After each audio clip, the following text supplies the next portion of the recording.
أعوذ بالله من الشيطان الرجيم. بسم الله الرحمن الرحيم. يا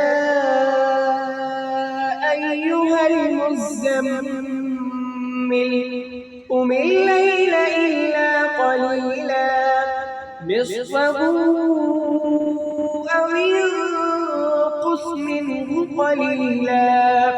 أو زد عليه ورتل القرآن ترتيلا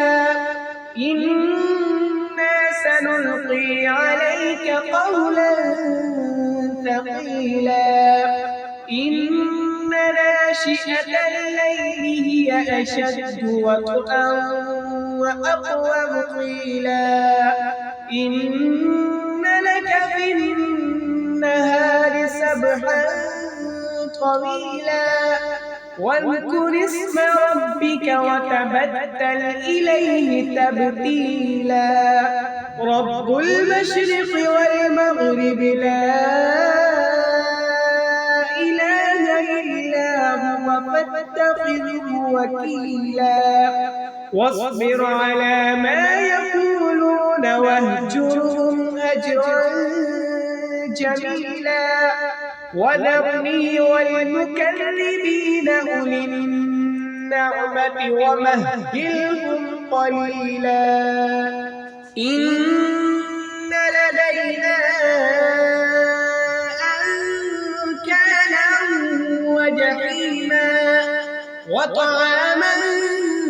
ذا غصة وعذابا أليما يوم ترجف الأرض والجبال وكانت الجبال كثيبا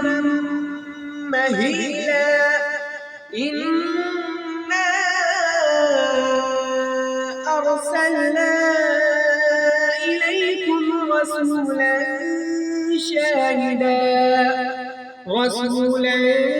شاهدا عليكم كما أرسلنا إلى فرعون رسولا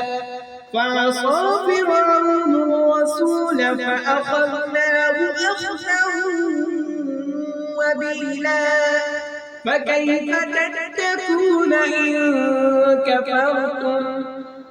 إن كفرتم يوما يجعل الولدان شيبا السماء منفطر به كان وعده مفعولا إن هذه تذكرة فمن شاء اتخذ إلى ربه سبيلا إن ربك يعلم أنك تقوم أدنى من ثلثي الليل ونصفه وثلثه وطائفة من الذين معك والله يقدر الليل والنهار علم أن لن تحصوه فتاب عليكم فاقرؤوا ما تيسر من القرآن علم أن سيكون منكم مرضى وآخرون يضربون في الأرض يبتغون من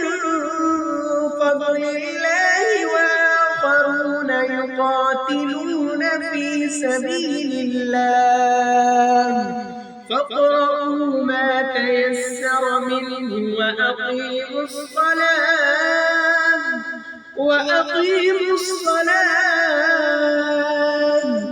وأقيموا الصلاة وآتوا الزكاة وأقرضوا الله قرضا حسنا وما تقدموا لأنفسكم من خير تجدوه